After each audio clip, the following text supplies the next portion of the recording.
One enemy remaining.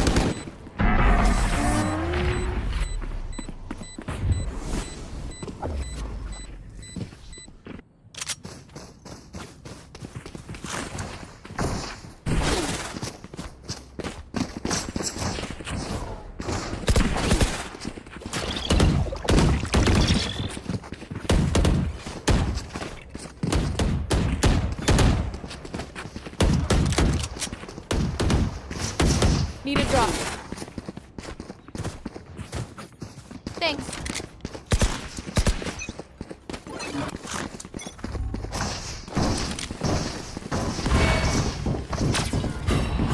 Last.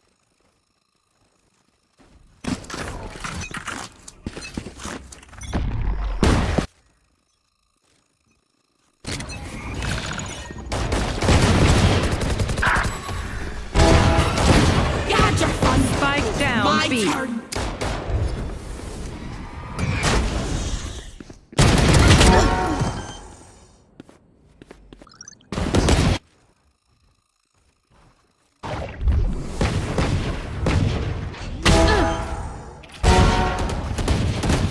Spike down. B.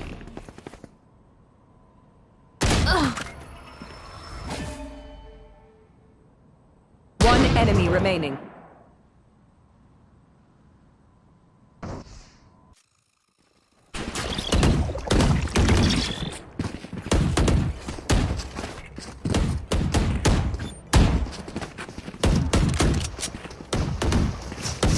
Need a drop.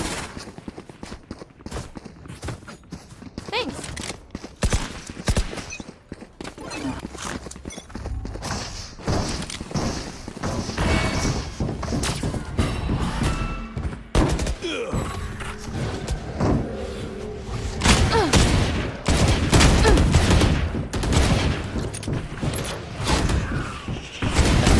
Channel, and today we're getting into some horrifying Reddit horror stories. You guys have been asking for more Reddit horror stories for a while now, so here you go.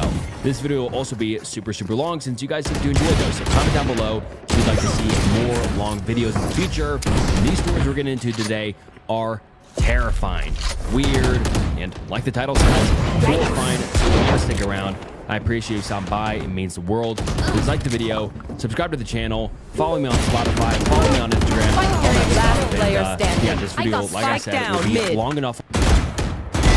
Enemy killed.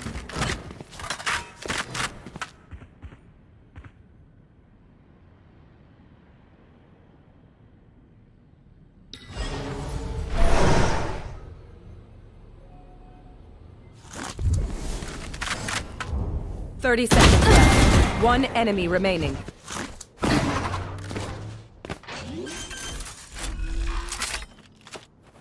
Spike planted.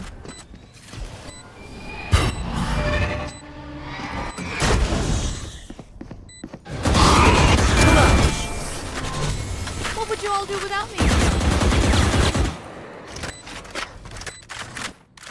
Already. So without further ado, let's get into some horrifying Reddit horror stories. There's something seriously wrong with my family's new home. I knew something was off the moment I saw the place. It turned out to be worse than I could have possibly imagined. I first laid eyes on the house after my parents had closed the deal. We've been driving through a fancy neighborhood that a Keep it up. rusty Honda CR-V felt out of place in. After a final turn, the house appeared at the end of a lane, far enough away from the other homes to feel somehow separate from the rest of the community. It was tall and old, yet well kept, earning a vintage boldness that I appreciated. Nestled into an evergreen wood, it seemed like the last bit of civilization before a wilderness that stretched ever. That is our new house, I gasped, leaning forward to poke my head between the front seats, taken by the majesty of it. I paid little mind to the locals who stared at us as we passed. One enemy My dad chuckled remaining. heartily. It is, Ari. How? I was only 17, but old enough to know that we couldn't have afforded such a place. It was a steal, my mom chirped, glancing at my father. We got so lucky. It's been how long, dear, that we've been house hunting? 2 years, my dad sighed. Well, patience does pay off, my mom went on, gesturing at the house. Wait long enough and search hard enough and you might just strike gold. Smelly gold, that is, added my dad with another chortle. I nodded absently, gawping at the building. I didn't need any better explanation.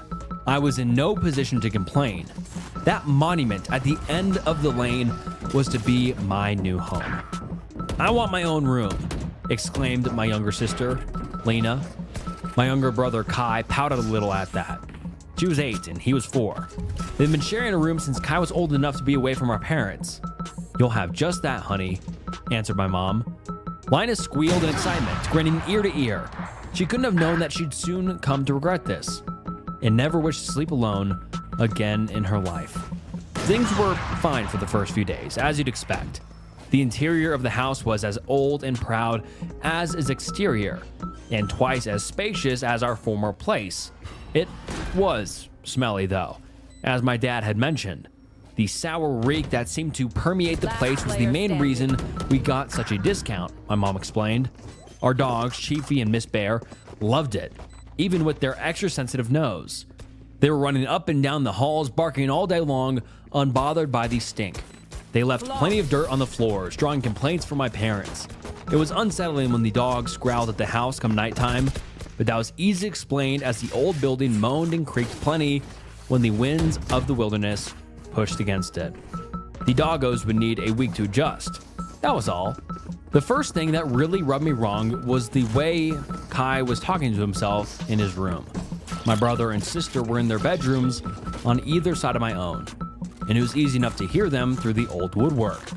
Lina was singing along to the K-pop Demon Hunter soundtrack on one side. That was nothing new. But on the other side, my typically quiet little brother was mumbling, and I couldn't hear anyone else with him. I didn't think much of it at first, but this behavior continued, and he'd even be talking to himself around the house.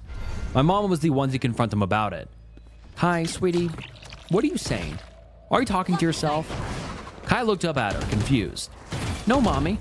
I'm talking to my friend." "Oh, creepy," I thought, smirking a little. My mother shot a strange glance at my dad, one that meant more than I could have known, then turned back to Kai.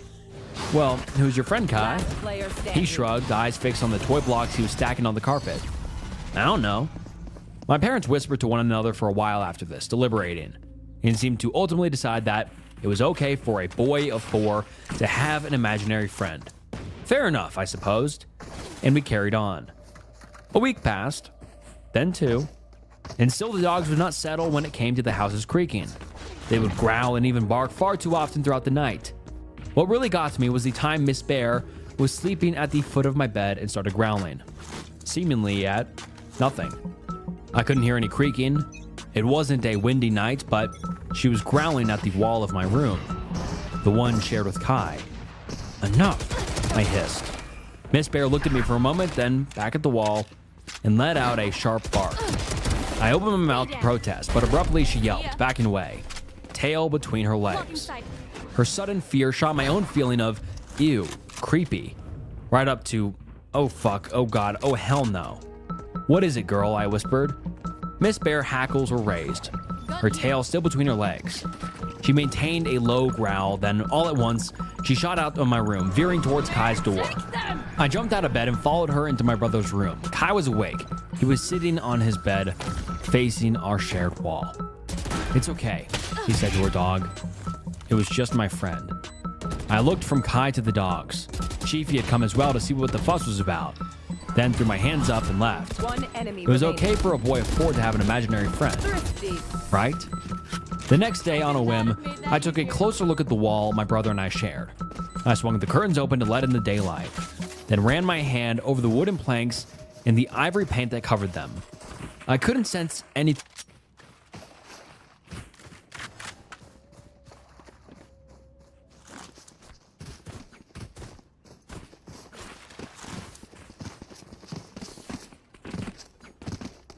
Need a drop.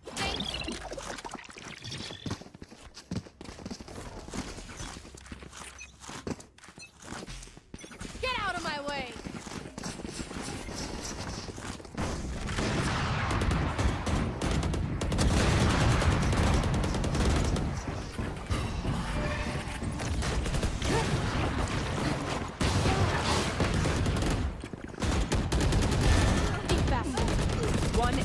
remaining. No charges left.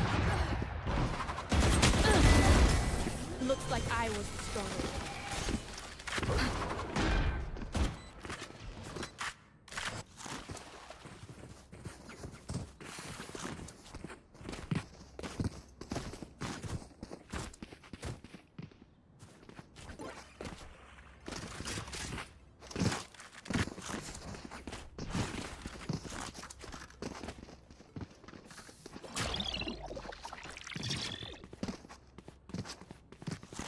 This is gonna be fun.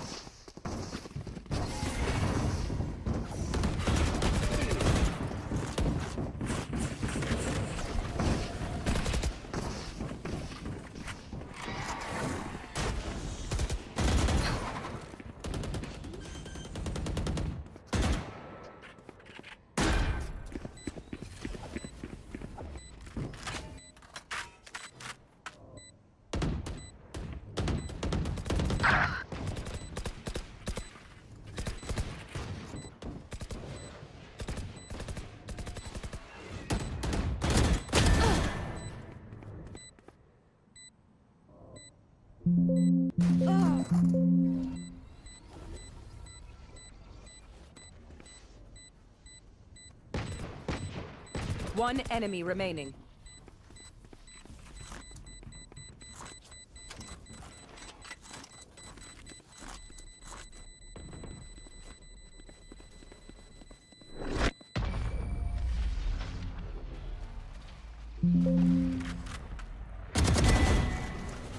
Race it to the spike sites.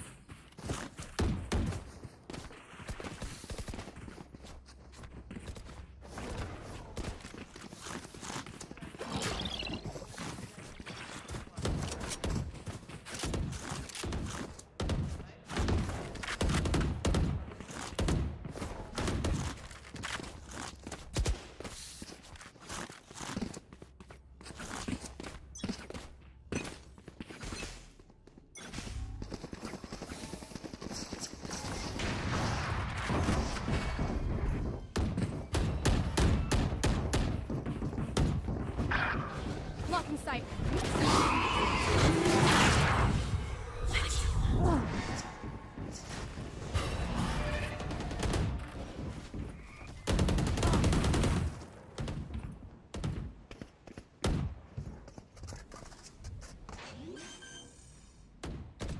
Last player standing.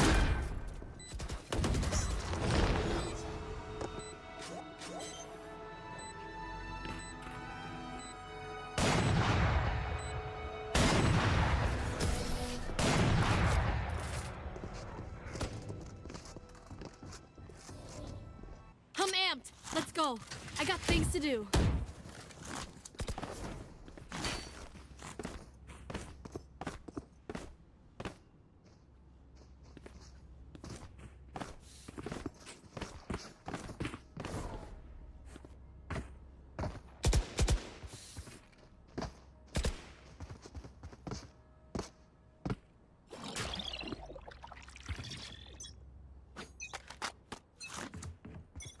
What's this? Well divided!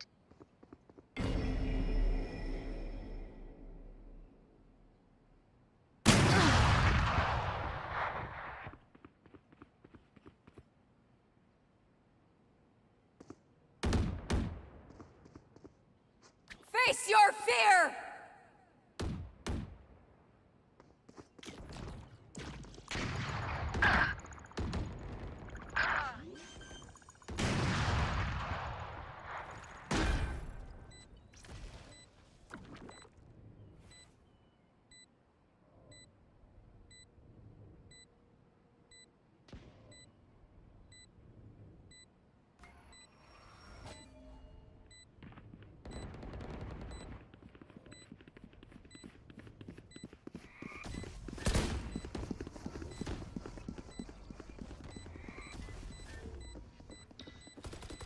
One enemy remaining. Last player standing.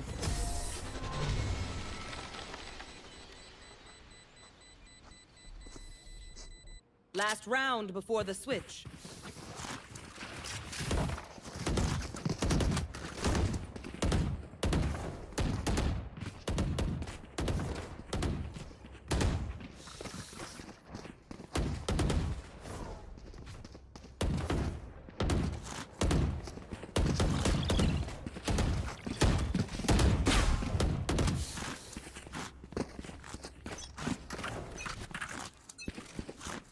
You want to play? Let's play.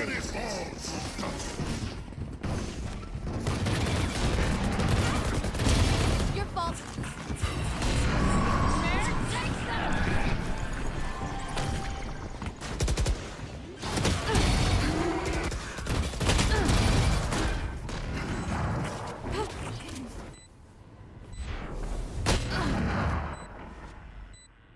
One enemy remaining.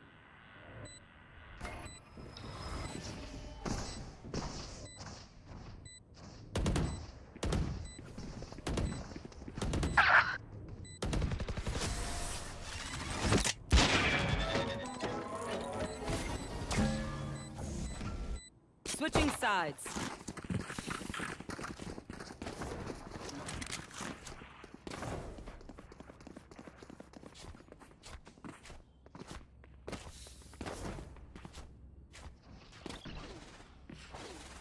Need a drop. Thanks.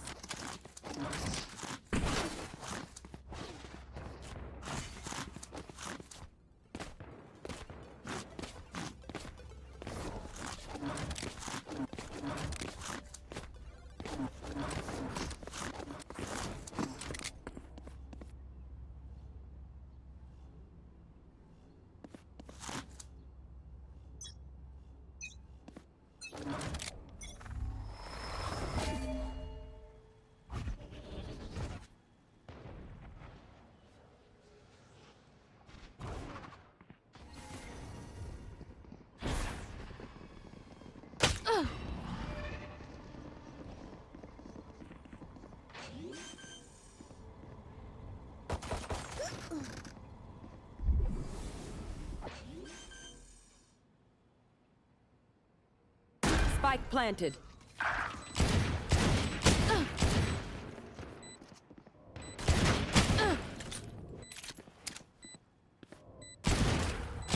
One enemy remaining.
One enemy remaining.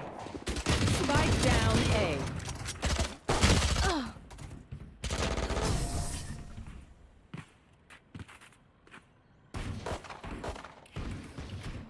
This place is nice, but not nice enough to die in. Let's win and get out of here.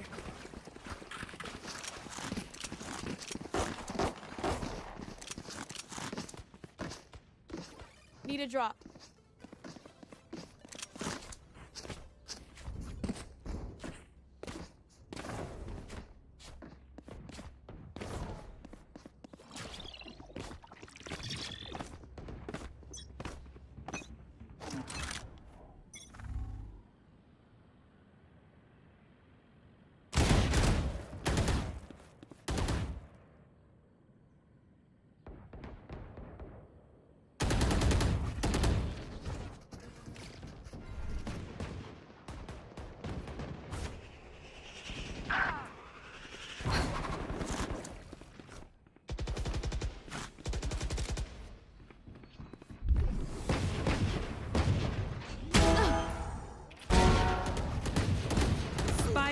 down B.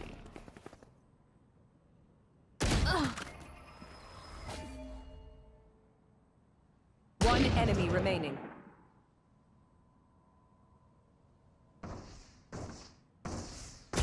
Last player standing.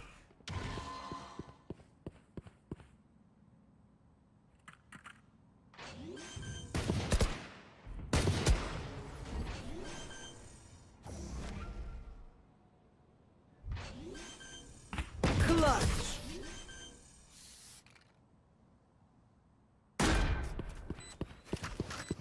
I hate to say it, but probably best to play as a team. So, what's the plan?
Spike planted.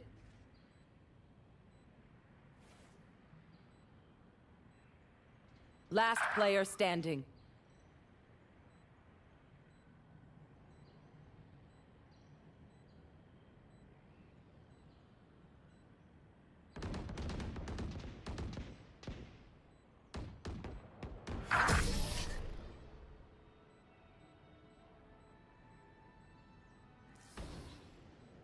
Okay, we know the drill. Stick to your roles and we'll crush it.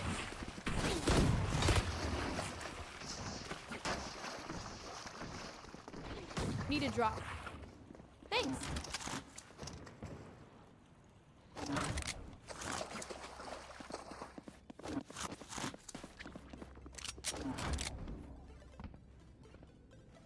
Let's fly.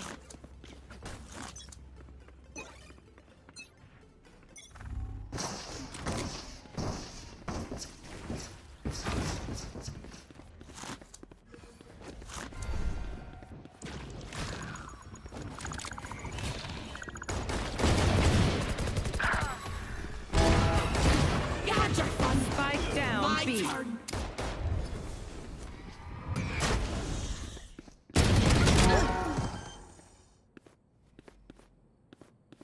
Spike planted. Face your fear!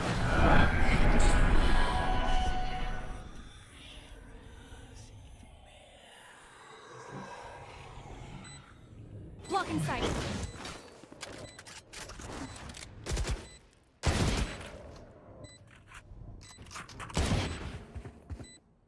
Last player standing.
One enemy remaining.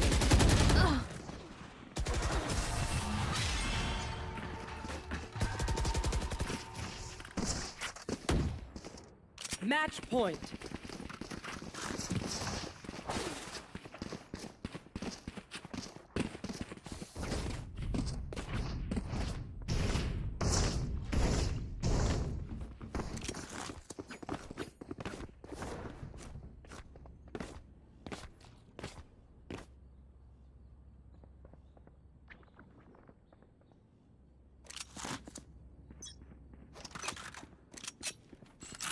You want to play? Let's play.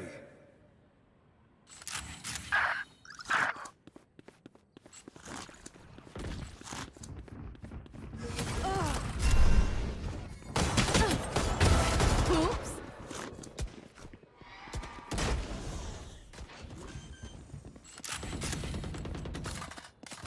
Spike planted.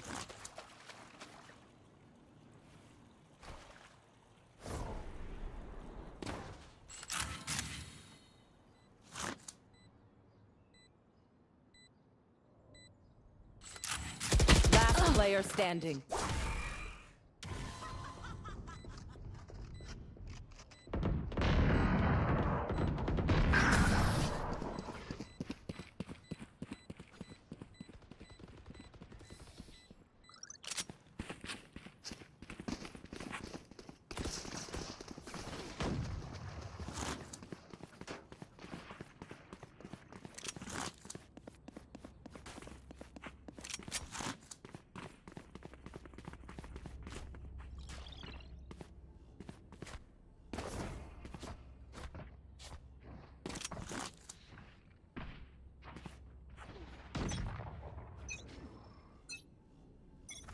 What's this?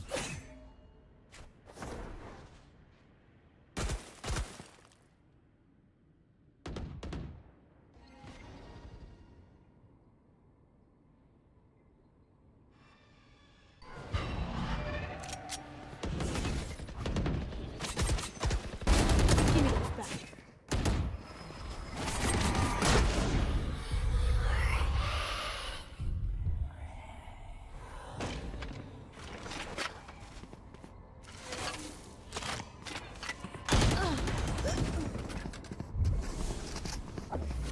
Spike planted.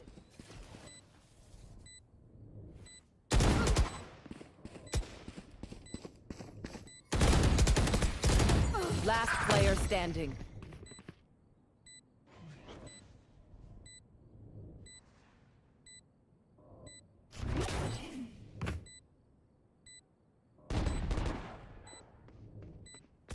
One enemy remaining. You had your fun. My One turn. enemy remaining.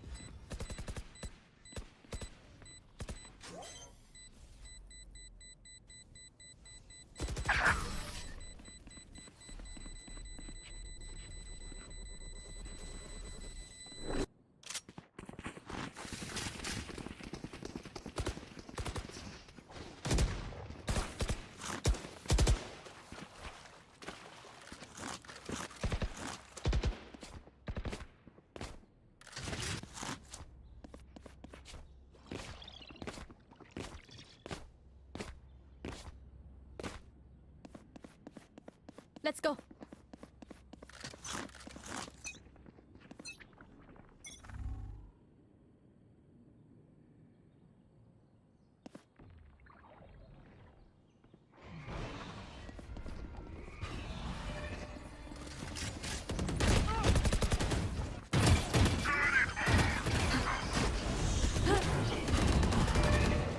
Spike planted. Grounded. One enemy remaining.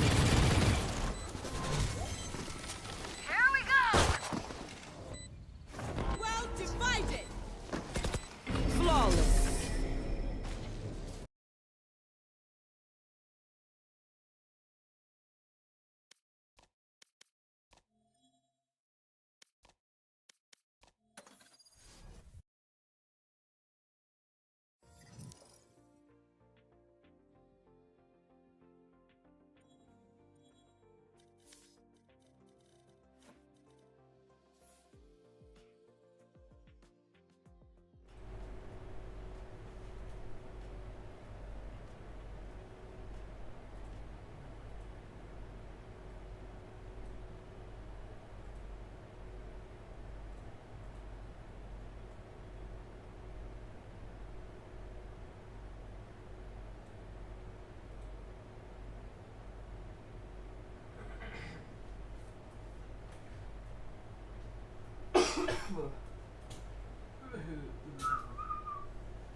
Surely roll.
Thing off. There were a couple of paintings hanging on the wall, a dresser pushed up against it, and an air intake vent at its base. Unsatisfied, I decided to lay my shoulder into the dresser and push it away from the wall. The cool draft from the air vent caused goosebumps to break out on my legs as I peered behind the dresser. It was subtle, but at the bottom of the wall, just above the baseboards, there was a stain. It was old and brown, but might have once been red. The stain ran down the walls in revolts, as if a thick liquid had splattered there and dribbled down. Scrunching my nose in disgust, I took a quick sniff. The same sourness that the house was notorious for filled my nostrils, but nothing else. I'm not sure what I was expecting, really. Like I said, the stain was old. It was probably nothing. With an aggravated huff, I shoved the dresser back in place and got on with my day. Later that day, I was in the living room with Lena, who was unusually quiet. My mom was complaining to my dad that we were out of groceries again, and that she was going to run to the store. She asked Lina if she wanted to join her, and to both me and my mom's surprise, Lina said no. Once my mom had gone, I asked my little sister, what was up? You always go with mom, is everything okay? She shrugged, but didn't answer. Hey, Lena, I pressed. What's up? You can talk to me. She slowly looked at me and said, this house is scary. Frowning, I asked her to elaborate. For a time, she considered how to explain. Finally, she said, it feels like we aren't the only ones living here. I explained to her that this wasn't true, and that we just weren't used to living in such a large and old home. She didn't seem all that convinced, and why should she have? The place was damned creepy. The incessant creaking and moaning, the stink, the dogs always growling, Kai's awful imaginary friend, strange stains on the wall. Hell, even the way the neighbors always stared at us was weird. That night, I woke to one of our dogs sniffing my feet.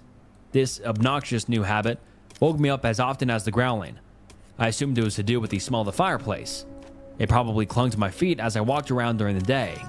And the dogs are infamous for sniffing, licking, and even eating anything that smells funky.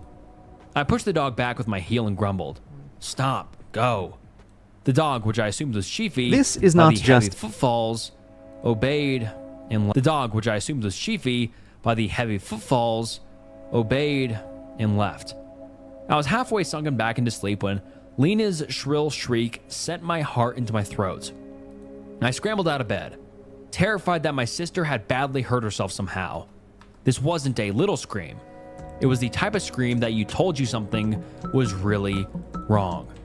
I was the first to enter her room, though. I could hear my parents bumping around down the hall. "Lina," I cried. "Are you okay?" She was sitting up on her bed, back against the wall. The blanket scrunched up to her eyes, and how bright those wide, petrified eyes were, even in the dark.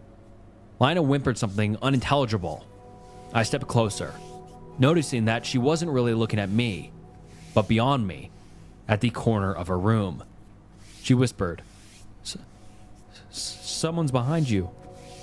I could hear my parents stumbling out from the room. They weren't here yet. I was petrified, nearly unable to move. Lina kept staring past me, her eyes glistening in the gloom. Slowly, I turned around. In the darkness that dominated that corner of the room, I thought I saw the figure of... I'm not sure what. To this day, I'm not sure if I really saw anything or if I just imagined it. But I think it was a woman or a girl, wearing no clothes and bloodstained, faceless but for the shine of two piercing irises. I screamed. Lina joined me. My father snapped the light on as he stepped into Lina's room. The darkness was gone, and with it the figure. "What the hell happened?" he bellowed. In tandem, Lina and I pointed at the corner. My sister mumbled, There was someone in the corner." I finished for her, my arm trembling, as unsure as I am in hindsight of what I saw. In that moment, I was not. I was mortified. As someone who had never believed in the supernatural, I found myself feeling it differently all at once. My father frowned at the corner, which was unoccupied. It was entirely normal, except I noticed it then. Old stains similar to those behind my dresser, low on the wall. By then, my mom had joined us, and the look she shared with my dad sent ice down my spine. Somehow, the expression on her face scared me more than even the thing I had maybe seen in the shadows. "There's nothing," my dad announced after a moment. "Tyson, dear," my mom said. My dad held up a hand, as if to say, "Don't." He turned back to my sister and I. "Girls, it's normal to get spooked in a new house like this. Happens to your mother and me, too. But don't let it get to you. You hear? It's just an old house. It'll take some getting used to." He gestured at the dogs, who had hurried in at some point amid the confusion. "Even these two get spooked here and there. It's normal." We spoke a little longer, until Lina and I had calmed down a little, then decided to go back to bed. Lina asked if she could sleep in my room. I said yes, more for myself than for her. She joined me on my bed and quickly drifted off, assured by her big sister's presence. I lay there for a while, wondering how it was that Kai hadn't woken from the earlier screaming. Then, just as I fell asleep, I thought I heard my brother in the other room, speaking to his imaginary friend. The next day, we all carried on as though nothing had happened the prior night. Though there was a tension in the way we moved through the house and spoke to each other, Lina was the worst of us in this regard. She spoke very little and, more concerningly, did not play or sing along to her K-pop soundtrack a single time. I was in the midst of mopping the floor. The dogs had gotten it dirt-stained again.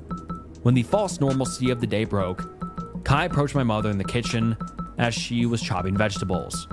My dad had just returned from the store with 2 bags of groceries and was orbiting my mom as he unloaded them. Kai softly said, "Mom?" "Yes, hon, what is it?" "Can we go back to our old house?" My dad ceased his motion, facing away but listening keenly. I did the same, pausing with the mop pushed halfway across the landing. Mom looked worriedly at Kai. "Why do you want to go back, sweetie?" I don't want to talk to him anymore," whispered Kai. A horror passed over my mother's features. It was the same expression that had shaken me the night before. My father placed his hands on the countertop, bowing his head and letting out a long, grisly sigh. "Shit," he muttered. "Tyson," my mom murmured. "We ought to discuss this with Ari at least. She's old enough. She's ought to have a say." I dropped the mop with a clatter and rushed into the kitchen. "Have a say about what?" I demanded. "Damn it," my dad said. "Kai, buddy, go watch a show with Lina, will you?" "But," Kai started. "I'll answer your questions soon, bud, I promise. For now, go join Lina." Somberly, my little brother obeyed. A moment later, the raucous sound of SpongeBob SquarePants carried down the hall. I looked at my parents and crossed my arms. Ari, love, my dad started. We weren't totally honest with you when we first moved in. I frowned, waiting. My mom said, the smell isn't the only reason why we were able to afford this house. She spoke as if the words hurt to say. What are the reason? I asked impatiently. Dad sighed again. Something happened to the family who used to live here. Something awful. That image of the bloodstained girl in the corner flashed through my mind. I hugged myself, feeling the sting of tears at the back of my eyes. I'll be blunt, my dad continued, because there's no better way to say this. The family who last lived here, they died. They were killed. Right here in this house. I lifted a hand to my mouth. The tears were here now, their warmth running down my cheeks.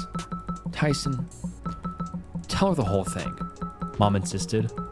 Damn it, fine. My dad looked me square in the eyes. The father of that family, he was the one who killed him. After which he committed S-word. I sank into one of the dining chairs, shaking. I thought of the brown stains on the wall, how they looked like they had been once crimson. And you bought this house anyway, I cried. It was a once-in-a-lifetime opportunity, dear, my mother said. Then she added, though perhaps it was a mistake. No, rebuked my father. There's nothing wrong with this house. It's a little creepy, a little creaky, but that's it. Living here is still a once-in-a-lifetime opportunity. And that was the end of it. For the moment, at least, my dad refused to entertain the notion that our wonderful new home was haunted, and honestly, I wasn't quite there yet myself. Again, I'd never believed in that sort of thing, and the girl I thought I saw, I could have imagined it. My sister told me there was someone there. When you look into the dark, often you'll just see what you're expecting, or worse, what you're fearing. That doesn't make it real. So we carried on. Kai was told to ignore his imaginary friend. Lina needed a few days, but eventually, she got back to her K-pop Demon Hunters obsession. The dogs even settled down somewhat. Nothing else would happen for a while that suggested our house was haunted. And I tried my damnedest not to dwell on the fact that a family had been murdered within my home's walls. At least I finally understood why the neighbors gawked at us so much. What sort of family would want to live here? They were surely thinking. The peace we maintained for a while was broken by my brother's crying one day. Despite Kai's age, he was not one to cry easily. So when I heard him weeping, I set my textbook and notes aside and went to check on him. I knocked gently and opened his door. He was sitting on the floor in the middle of his room with his legs crossed, crying into his palms. Hiya, Kai, I said, approaching him and kneeling. What's wrong? Did something happen? Kai's lower lip quivered as he spoke. He came back. My stomach sank. Who came back? My friend. He started, but hesitated. The scary man. I thought he was your friend, I asked, as confused as I was frightened. No. Kai whimpered. He's bad. हाँ hello हाँ मैं KFC ला दो बोल रहा था रास्ते से घर कहाँ गए हम लोग तो डिमांड गए हैं आगे चले जाओ थोड़ा कोचिंग चल दे नहीं रख सकते सर आगे घर के पास तेरे को बोली थी कोचिंग चल दे तो वहाँ से तेरे को दिलवा देती मुंबई में ना अरे अच्छा नहीं लग रहा ना क्योंकि अच्छा नहीं लग रहा था ना क्योंकि अभी तुम लोग वापस आ रहे हैं नानी के यहाँ जाने का टाइम 2 मिनट उधर चले जाना ना कहाँ जाएंगे रे हम लोग घर पे जाओगे?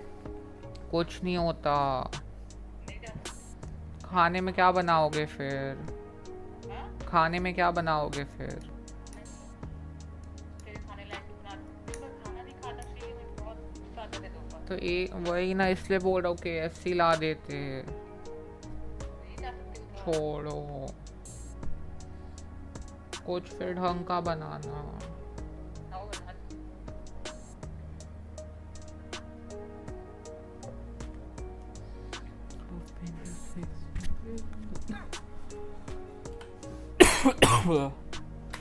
No.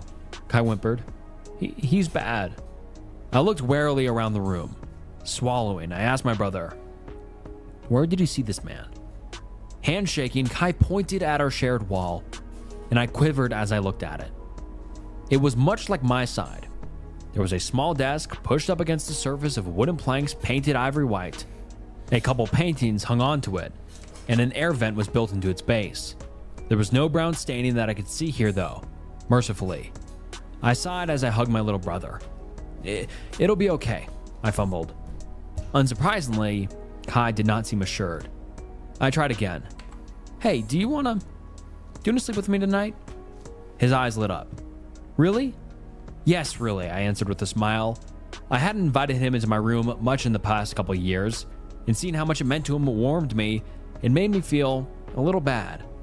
That night, he pranced into my room, pillow clutched in his arm.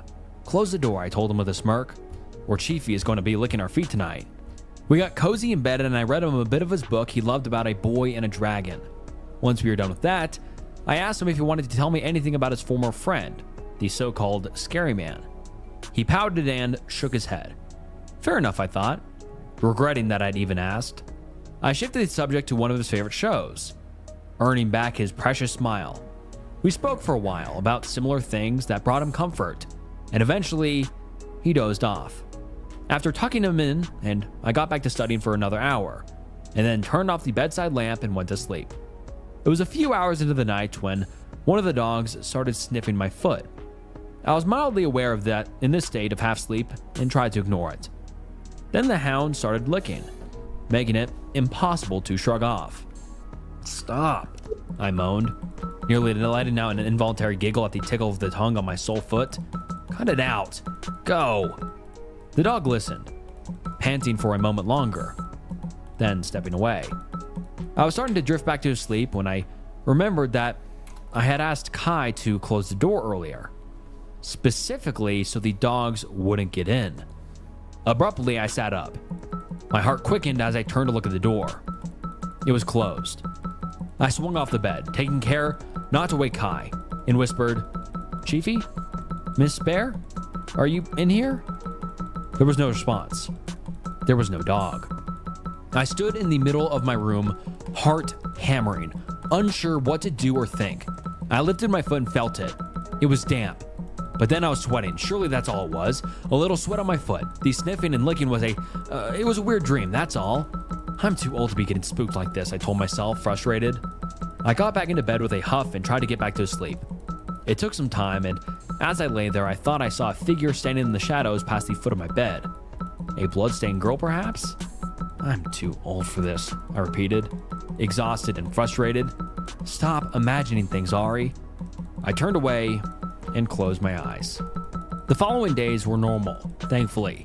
Kai went back to sleeping in his room and didn't have any more visits from the scary man. I didn't have any more creepy foot dreams, and as for the apparitions I continued to see in the shadows of the house, well, once I smartened up and saw them for what they were, figments of my childish imagination, they bothered me less. Life carried on. A few normal days turned to weeks. In the surety of that routine, I couldn't have known that the worst of my family's ordeal was yet to come. I couldn't have fathomed just how dark this home's secrets truly were. The turning point arrived during one of my daily walks. Chiefy and Miss Bear were pulling on their leashes like usual, propelling me down the street, when I caught one of the neighbors staring at me. He was out by his mailbox, closer than I'd ever caught any of them. They usually stared from their windows and porches.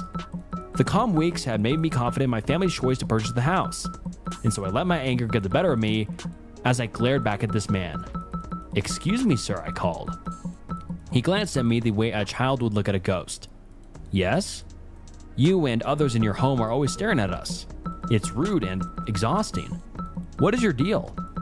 He fidgeted with the letters he'd drawn from the mailbox. Well, he mumbled.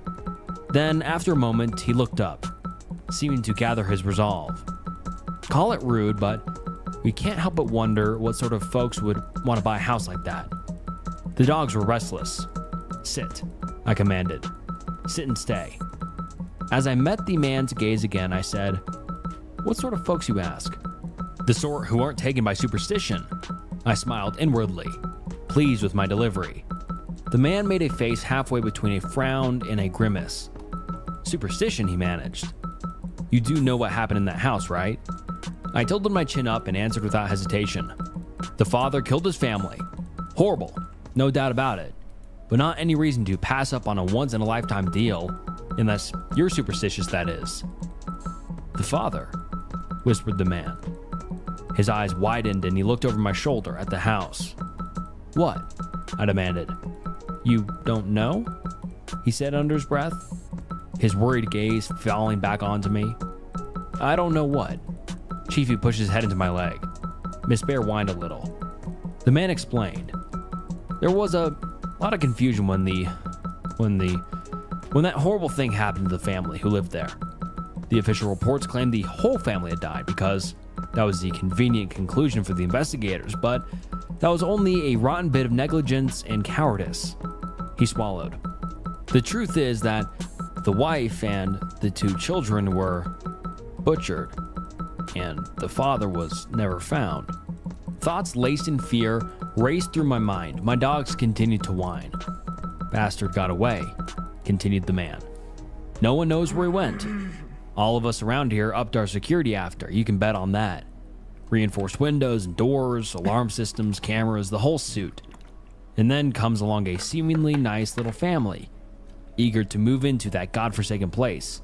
Imagine our shock. He shook his head.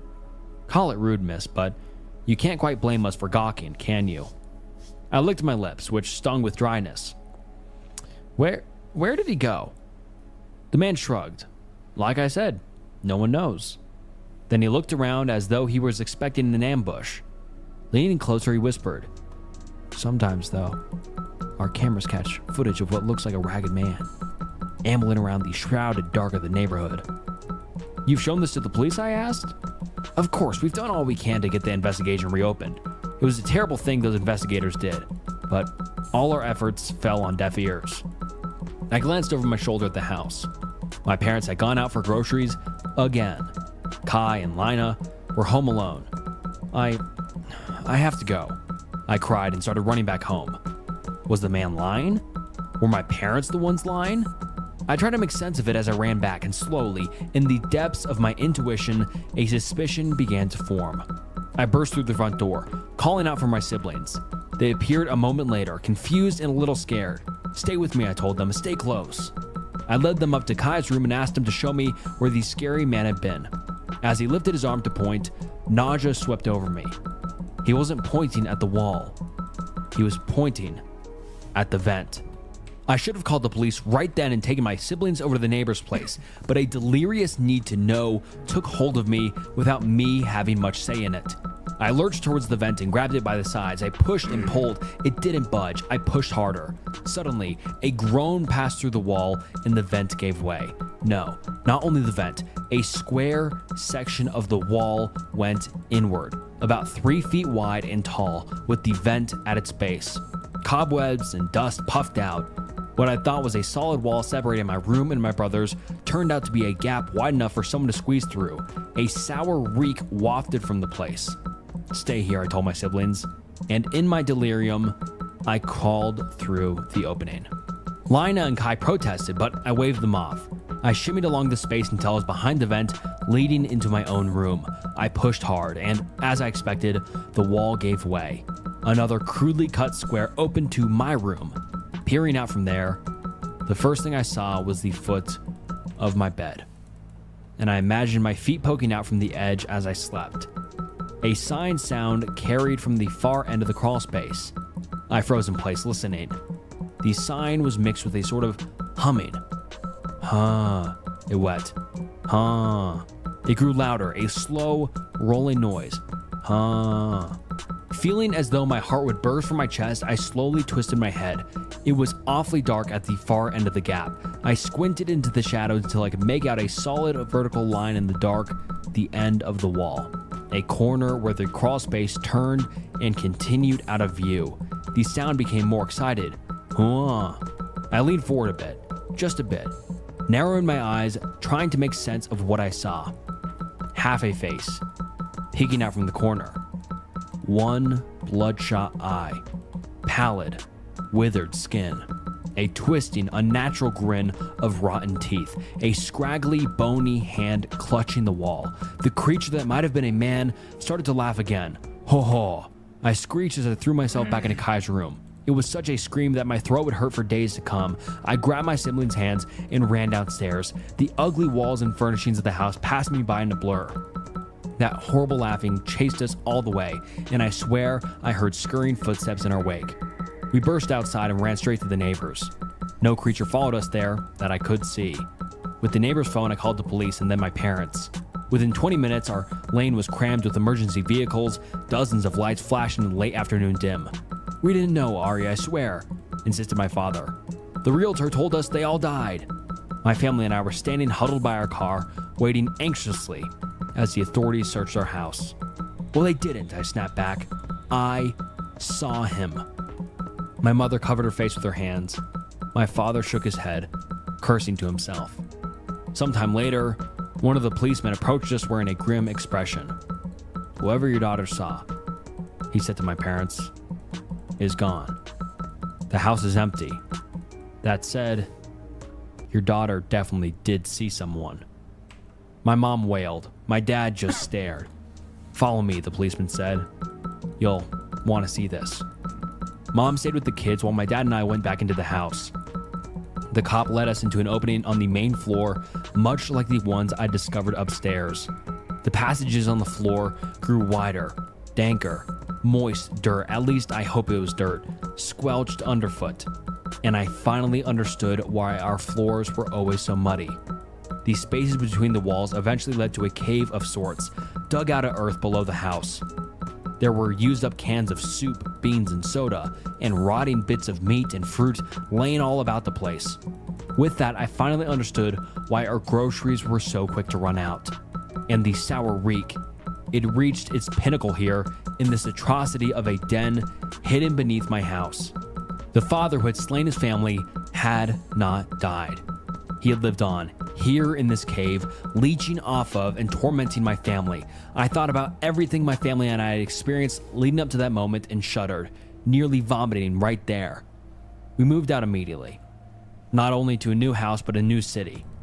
We have reinforced windows and doors in our new place. And we watch anyone who passes by our house the same way our former neighbors used to look at us. But it's not enough, because the man who had haunted us was never found. He is still on the loose today. The five of us live as though we're waiting for that thing to reappear. We try to lead a normal life, but Kai continues to imagine the return of his imaginary friend. My mother checks our pantry and fridge daily, often freaking out, thinking we're running out of food faster than we should. My dad loses it anytime he spots even a bit of dirt on the floor, and I wake up in the middle of the night at least 3 times a week with that awful sense that something has been licking my feet. My roommate is too normal, and he's scaring me. It's hard to know where to begin with something like this. Start at the beginning. Well, yeah, no shit, that's obvious. But how do you know where the beginning is? Life isn't neat. It isn't broken down into little plots with defined starts and ends. It's one big mess of choices and coincidences that merge and weave together to make what is normally a very boring story. So I'll preface this by giving you what you need to know about me. I'm not smart. Ask anyone who knows me. These days, they'll say I'm reliable, responsible, personable, and lots of other ibbles and ables that mean nothing. But I've been very stupid at times, made some very dumb mistakes and choices that I still pay for. But I'd say nearly everyone has at some point. So, second, I want you to know I'm not a bad guy. To say I'm a good man would be a stretch. I'll agree, but I'm not cruel or unkind or even particularly hateful. I don't even hate my mother, however much she might deserve it. Anyways, here goes. My roommate is normal. That might not sound bad, almost sounds like a compliment even, but it's terrifying. He's just left, gone to do something I really couldn't say. But it feels like when you're in the deep end of a pool and come up for air, or when you've been lost in the woods for hours and just found a trail you recognize. It's that kind of relief. And all because this guy is seriously screwing with me. Somehow, no one notices him. He just blends in. And yet, he's ruining my life.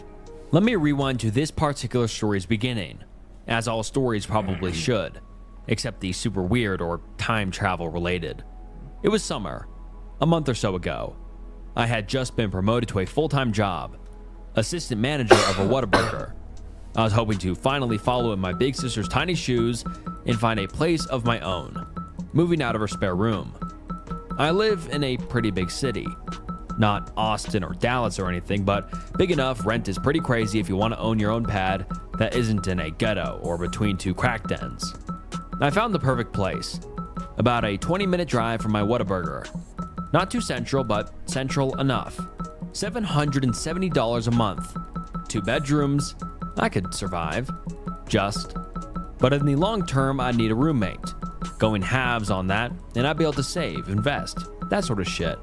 So I hit up social media, tried to find someone to fill my gap. Didn't take all that long, maybe a week or two screening out the weirdos. My sis helped me vet the guy. His name was Mike, 26, same as me. Worked an entry-level white-collar type office job somewhere in the city. Typical hobbies, didn't smoke, drink, or do drugs, which was good for me. We decided to meet him. My sis, Jen, came up towards the end of my shift. It was nearly 3 in the afternoon, so plenty quiet, and we mostly just shot the shit while I wiped a few tables and looked busy. Not that the main manager was in. Then he came. I'd said, I finish at 3, so maybe come around then. And I could swear, the moment that the clock struck 3, he came through the doors. We recognized him from the app we'd found him on. I can't remember what exactly it was now. Either way, neither of us found anything odd then. When we first met Mike, he was civil, good posture, fairly well spoken, with a normal smile set in a normal face. What did you think? I asked Jen. She shrugged. Better than a crackhead. Dude seems normal. What did he say he does for fun again? I couldn't remember then, and I sure as hell have no idea now. He only walked out maybe 10 minutes ago, but if you asked me for the specifics, I think I'd struggle. He had one of those faces like an extra from an old TV show. The kind of guy who's there somewhere in every episode, but you never even notice until someone points them out. He just blends in. He isn't ugly, and he isn't handsome. He has no notable scars or marks, and if you put a gun to my head and really forced me, I'd guess his hair and eyes were brownish. But I wouldn't want to be in a position where I'd stake my life on it. For the first week or so, he was great. Well, average. He normally cleaned up after himself okay and wasn't too loud. We didn't really talk. Didn't hang out at all. He just didn't seem the type. He had his life and I had mine. Or so I thought. My job involved some pretty long hours. The head manager of my restaurant is also the franchisee, Mr. Dixon, or Dick, as we all call him. He takes what he calls a hands-off approach. That means he's basically never in, and I'm stuck doing almost everything. Some days I work as long as 12 hours. I don't mind though. Keeps my mind off things, and the overtime pay is pretty sweet. Most mornings, Dick will stick his head and its many chins in the door and say, "Something's come up. I gotta go downtown. You got this, champ?" "Sure," I'll say. Good man. Keep this up and you'll go far." And that'll be the last I see of him. Sometimes he might turn up at close, grab a Diet Dr. Pepper, and sit there sucking at it while we shoot the shit and I sort the kitchen. On a Saturday night, he might occasionally take me to some bar, catch a game or something. He always pays too. I don't mind, I kind of like the responsibility. If you've never worked in fast food, it's pretty tiring physically. You're on your feet all day, keeping track of 100 things at once. As a manager, I should probably be doing more, managing, but invariably, at least 1 or 2 of the high schooler stoners we employ won't show, so I have to jump on the grill. It's fine, makes me tired enough I can just go home and collapse at the end of the day. And don't have to think about anything too hard. If I'm not working on Sunday, I might get out of my battered old Honda Civic and visit my sister. She's got a good job. receptionist at a fancy golf club about an hour south of the town. We don't talk to our parents much. Not anymore. It's always been us against the world. When I was younger, a lot of my friends never really understood how I could be so close to Jen. I heard all sorts of horror stories about siblings fighting constantly, stealing pocket money from each other, spreading each other's secrets all over school, that sort of thing. I never got it. My big sis was always the only person I could rely on. I wish she was here now. Everything changed a couple of days ago. It was a pretty normal Saturday.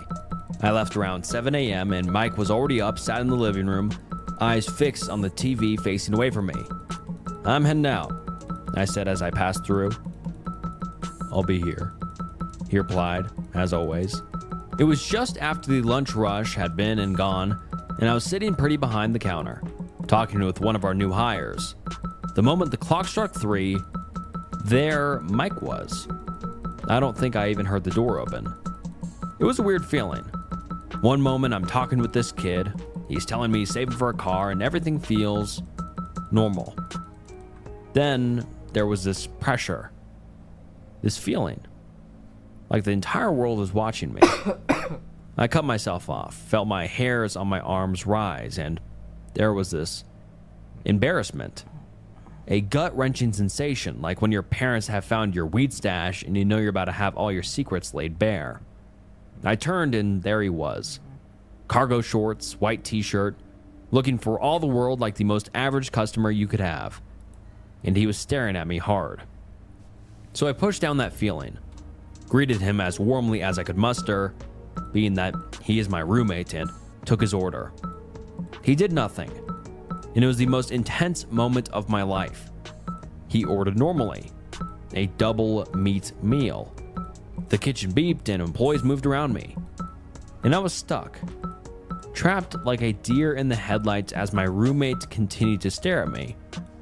A cold sweat ran down my face and my arms, and I blurted out the rest of my lines, telling him to wait by the side. But I'm pretty sure I jumbled it all up. The beeps from the kitchen drowned out everything but the blood rushing in my head. He moved over though, never taking his eyes off me. I was shaking as I packed up his box, keeping my head down, looking only into the sauce trays under the counter. I couldn't bring myself to ask which he wanted, so I just threw a few of each in. Dick would kill me if he was there. I was feeling dizzy, lightheaded, borderline nauseous as I handed over the box. Each in. Dick would kill him, looking only into the sauce trays under the counter. I couldn't bring myself to ask which he wanted, so I just threw a few of each in. Dick would kill me if he was there. I was feeling dizzy, lightheaded, borderline nauseous as I handed over the box. I didn't want to look. I really didn't, but I couldn't stop myself.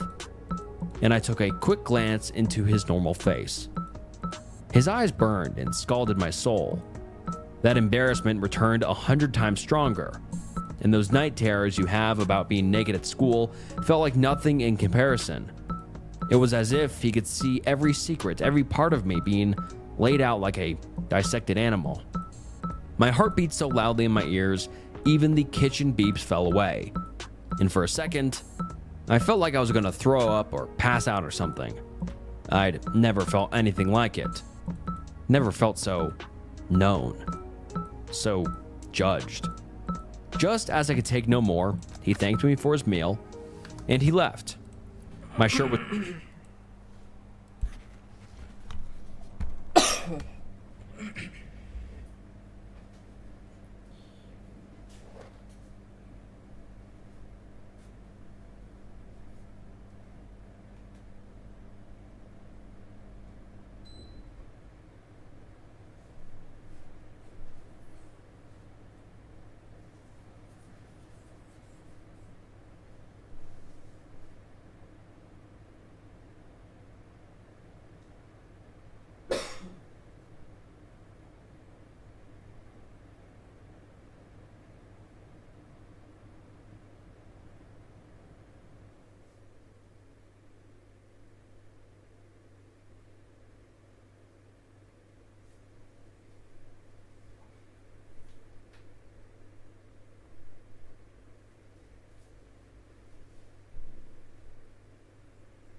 combination of unique chemicals in the stone, heat, and pressure. The heat and pressure in this area was so enormous that it folded the stone like plastic. And it's specifically in the corners of these folds where tanzanite is most commonly found. If you've ever bent a metal bar, you'll know that this part heats up. This is the same concept, where the folding of these corners produced extra heat, which resulted more of the gemstone. Stone itself is not exceptionally durable, only being around as hard as quartz, but its immense rarity and spectacular beauty when cut have made it highly coveted. A high-quality single carat can fetch around $300. There's a lot, but also not as much as I'd expect it to be, considering it's estimated that these deposits will be completely depleted in the next 50 years. Despite this rare stone being an industry worth tens of millions of dollars, precious little of that revenue ends up in the hands of the Tanzanians who mine it. Raw stones being sent overseas to India to be refined before being sold to Western markets by companies like Tiffany & Co. for disproportionately enormous profits. To combat this, in 2003, the Tanzanian government banned the export of any stone over 1 gram in order to encourage the development of local gem cutters and the heat treatment facilities that give finished tanzanite this even blue color. With still an estimated 100 million carats left to be mined, tanzanite may not be the most scarce mineral in the world, but with its single known location, the inability to be recreated in a lab, it has quickly become one of the most unusual and desirable gemstones on the market. If you like cool stuff like this, sauce me a follow for more, and send this to a friend to propose to them right now.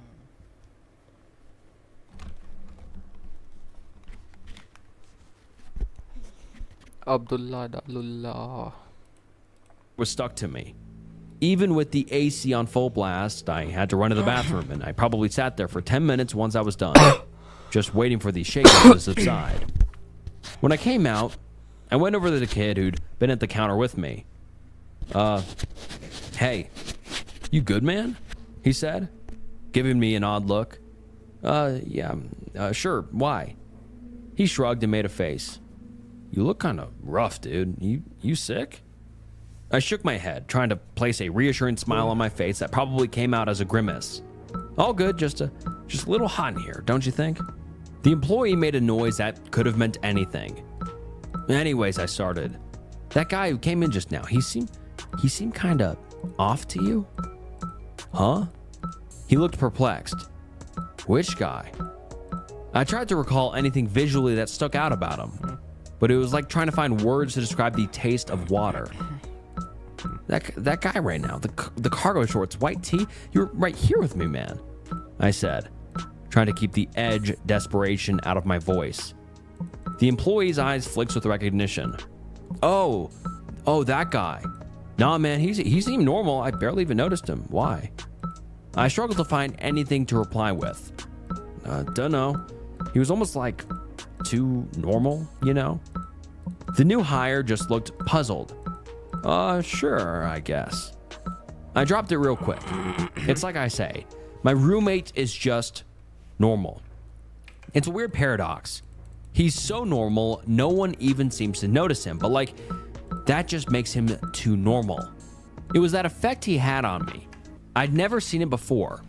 At home, all he really did when he wasn't in his room was maybe watch TV or eat something.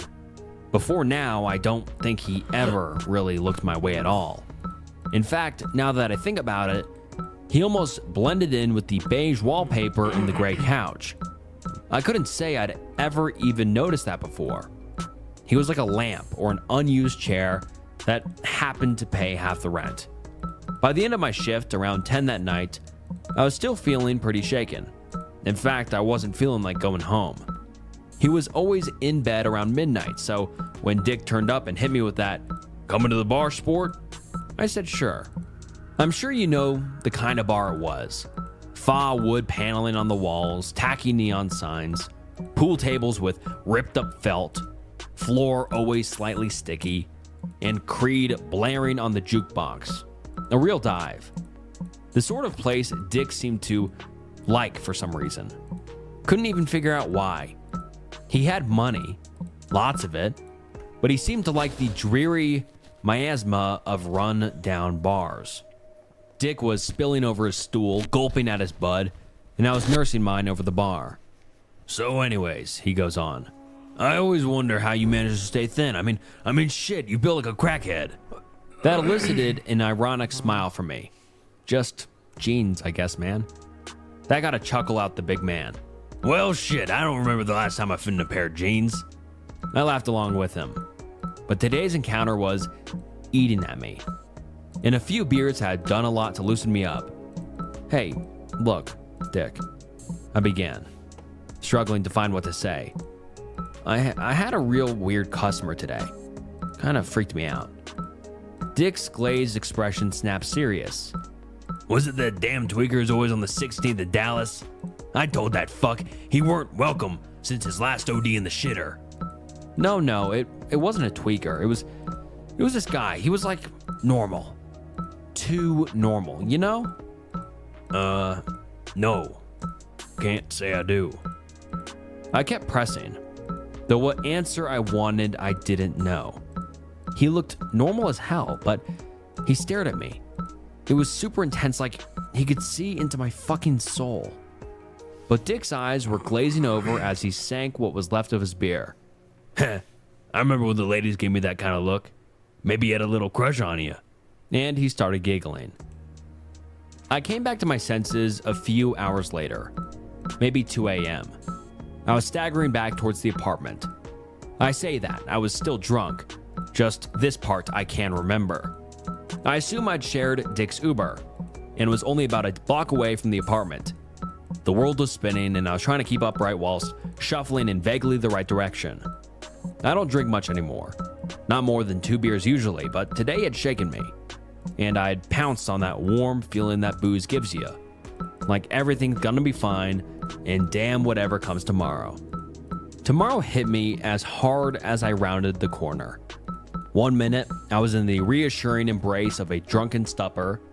Then I was standing stone cold sober, looking at the unsuspecting 2-story building that was my home. It was cold, I realized, despite my jacket. Yet the sweat came anyway. There was some sense, something prehistoric, primordial. I knew I was prey, being stalked, watched by the ultimate predator. And I knew there was nothing I could do in the face of such overwhelming power.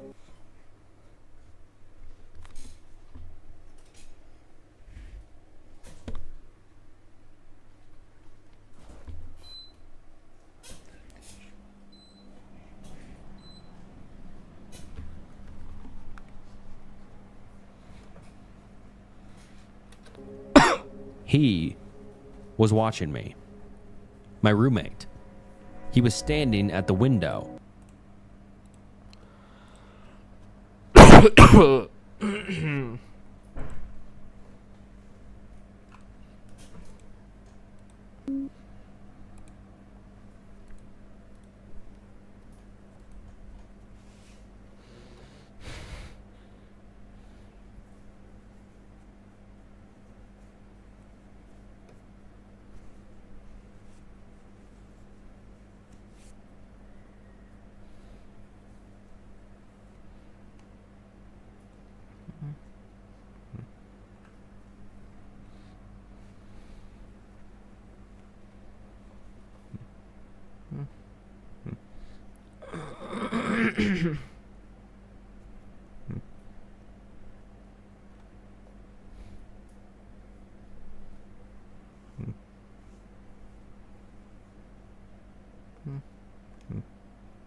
Had been standing there maybe for hours.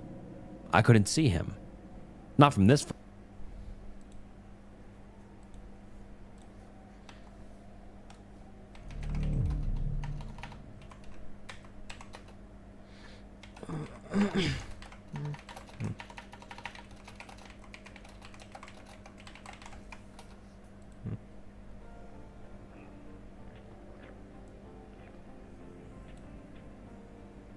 Far, but I felt it with utter certainty. The adrenaline was flowing. I could feel my heart banging in my chest, and I took a step forward and another. I was drawn in. What the hell else could I do? It was 2 a.m. and that was my home. Slowly, I kept moving forward. Every atom of my being, the sole focus of that presence I felt watching me.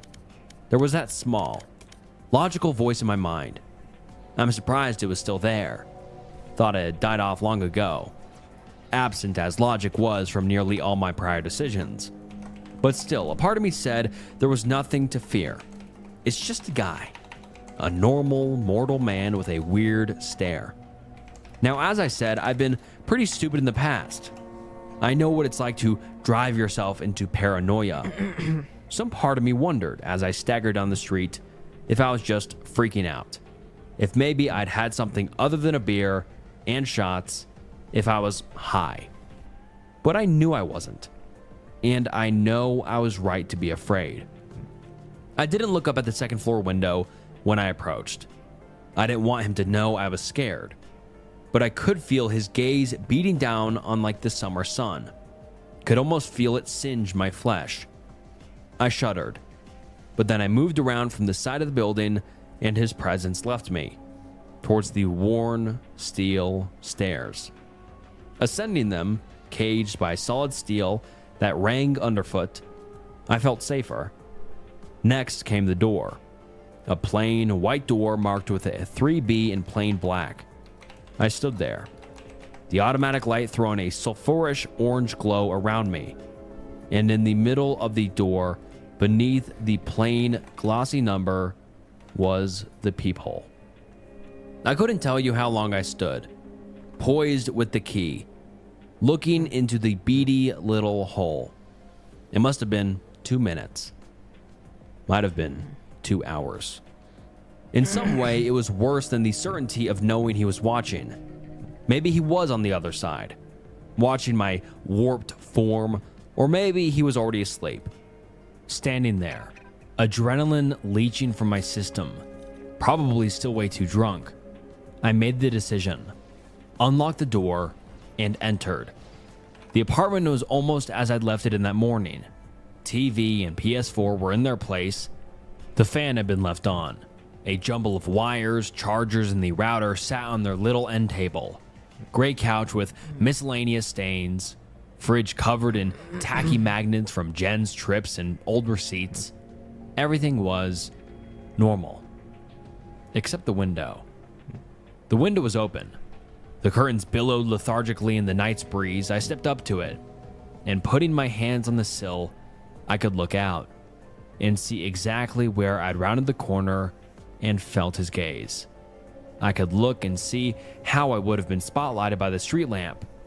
I felt my skin crawl, and I turned to look at my roommate's door. It was closed and hopefully locked. The apartment was still. He either wasn't here anymore or else was asleep. The day was starting to catch up with me, and all the tension and adrenaline had been draining since I came in. I felt unsteady as I closed the door, drew the curtains, staggered through to my room, closed and locked the door as gently as I could, pushing the deadbolt home as quietly as I could imagine. Then I collapsed on the bed. The next morning, I awoke, sticky, reeking, with a miserable pounding in my head and a mouth that tasted like crap. I passed out without turning on my AC, and the hot Texan morning was doing a number on me. I dragged myself from the salt-crusted puddle I'd left, having taken my clothes off some point in the night.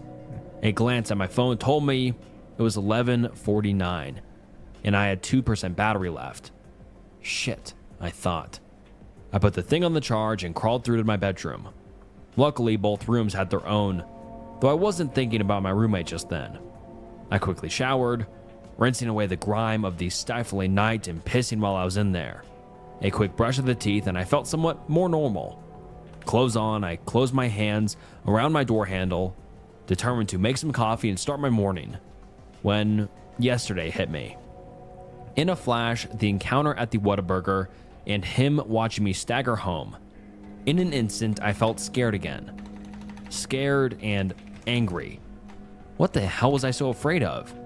In the cold light of day, with an aggressive hangover and things to do, it seemed silly to be terrified of my own damn roommate. I unlocked the door with viciousness and grabbed my keys and wallet. As I stepped out, I was greeted with blaring laughter from the TV. Mike was there, facing away, ostensibly watching an old repeat of The Big Bang Theory. His back was straight, unnaturally so. He sat stiff and immobile. Some character quipped and the laugh track erupted, but my roommate wasn't laughing. He was statue-like, my roommate, unflinching at the laughter on the TV, sitting still as a taxidermy, not looking back at me. I could barely bring myself to speak. "Hey," I got out. "Yes," he said. And for the first time, it struck me how flat his voice was. Not even emotionless, but flat. As if someone had taken a recording and screwed with the levels and balancing and left a voice devoid of anything. My mouth moved and no sound came out. Some big punchline went off on the TV, and the laugh track howled and shrieked, and my roommate didn't move or make a sound. "Look," I got out. "I'm gonna be out for the day." The hollow voice came back. "I'll be here." That was what he always said, and for the first time it registered in my brain, not as a friendly affirmative, but as a threat. I all but ran out of the apartment. I was in my shitbox Honda and halfway down the street before I realized that I'd forgotten my phone. I was half tempted to turn around, but decided I wouldn't need it. As I was driving, I realized I was still really pretty drunk, so I stopped for an early lunch at a Burger King. Nothing good, just a double Whopper with cheese. I felt that big slab of meat and bread like that, plus a crappy coffee, might help me sober up. Whether it helped me or not, I don't know. I didn't crash on my way to Jen's place, at least. Once I'd arrived, it was hard to knock normally rather than bashing the shit out of the door, but I restrained myself. Now, I'm kind of a scrawny guy, tall but thin, built, as Dick said, like a crackhead. My sister is quite the opposite, short, a bit chunky, and covered in tattoos. I said hey, trying to not look too insane when she opened the door. "Hey yourself, you could have called," she started.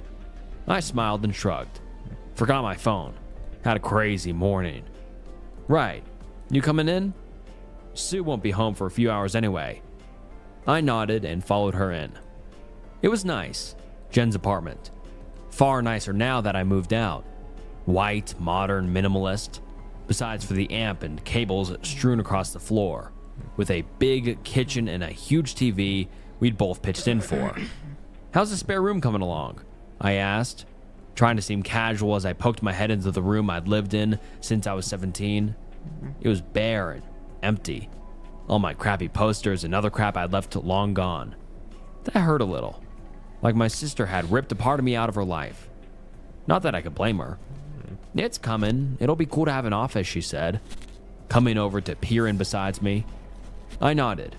"Yeah, I'm sure." Jen is more the creative type than me.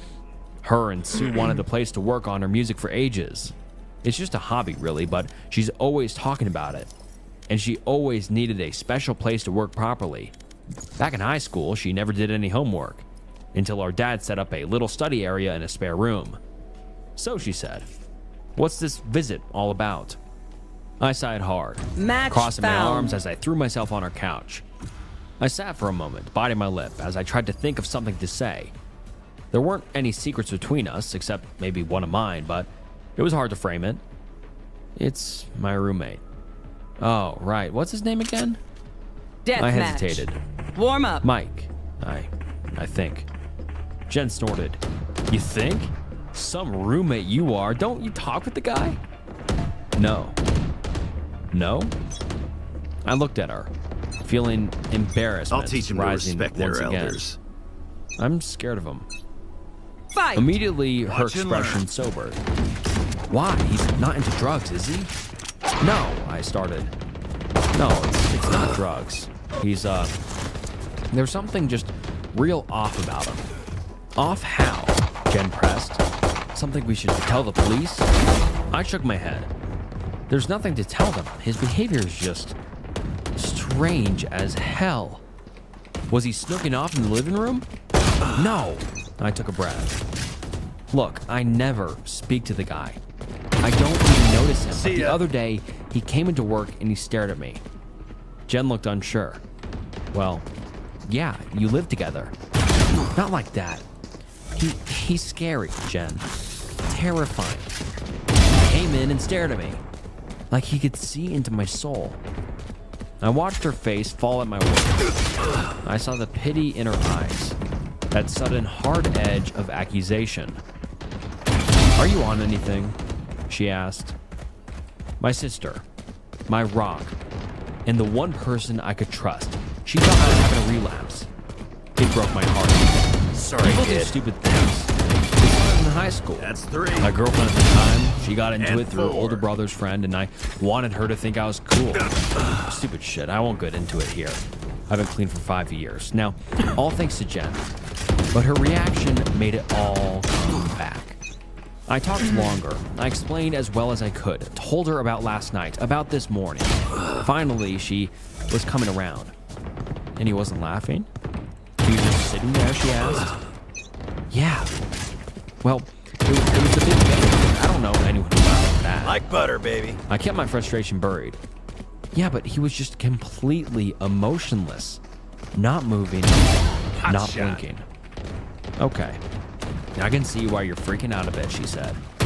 Thank you, I said sardonically. What the hell should I do?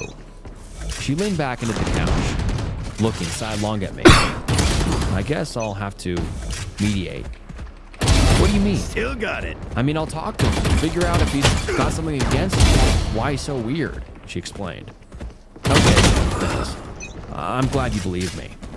It was a weight off my chest, having my sister back on my side. She always was. Even my own parents threw me out. She'd done a lot for me. And here she was, coming to my rescue again. It's isolating, going through things alone. Just having a single person to share these things with brought a sense of peace and security I've been missing for a day. We've been talking for nearly an hour at this point, and Jen agreed to come back with me, talk to my creepy ass roommate, and help me sort all this shit out. I was standing, grabbing my keys off the kitchen counter when I looked out the window. Jackass. It slipped out of me, along with every shred of hope I'd gained since I left that morning. What? Said Jen. Right here. Right my elbow. He was there. The other side of the road. Standing. Watching. Jen tensed as she saw him. He isn't moving, she said, an edge creeping into her voice. Nope. Okay, wait here. I guess it'll make it easier, Jen said as she slunk into her room, coming back out with her purse. Makes what easier? I asked, as she began digging through all the receipts and crap in her bag. Not laughing at shit sometimes I get, but no one stalks my little brother. She Now we're emerged from her cooking. bag with a spray bottle. I blinked. What's that? She rolled her eyes at me. Deodorant, dipshit. She only called me that when she was super pissed. What do you think? It's fucking Mace. You're right. This guy's a fucking creep. Following you out here, and now he knows where I live too? She gave me a look as she strode through the door. I'm sorry I ever Who trained you? doubted you, bro, she said. In that instant, a flicker of my old hope returned. At least I could always count on my sister. She stormed out the door in a fury, pepper spray in hand, shoulders set. She might be short, but she could be terrifying in her own way at times. My roommate, however, didn't move. He just stood, rooted to the sidewalk, in front of the apartment wall opposite. And he was still staring at me, not noticing Sorry, 4'11" kid. protective older sister marching towards Sit him. still. She was right on him when he turned. It was slow. She was shouting, bringing up the spray can. When Mike began to speak, he turned and looked at Jen, and her shoulders fell. I couldn't hear them, not from in here. 10 kills I had no remaining. idea what they Jackass. were saying. But Jen seemed to fall inwards on herself. Together, she and my roommate turned, facing me. Mike kept speaking. Jen looked down at her feet. He put a hand on her shoulder, almost reassuring. He dropped the hand, and my gut dropped with it. I have no idea what happened. what he said. But next thing I knew, Jen was coming back down. Mace picked back up. At the door, she stopped, and I saw the tears on her cheeks. Her voice wobbled. Get out. I couldn't understand. What's wrong with him? He's gonna let Jen poison the pepper spray in my face. Get the fuck out. 5 Never kills talk to me remaining. again, or I'll call the fucking police. My mind raced and I felt sick as she slammed the door on me. With nothing else to do, I looked about the street.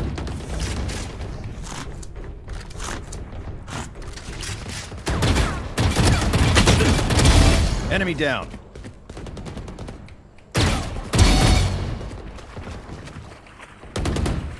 My God, भाई.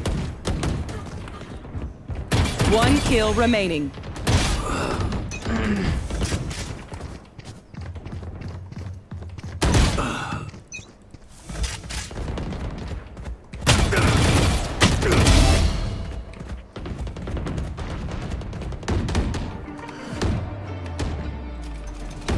Hey, not half bad. Right here.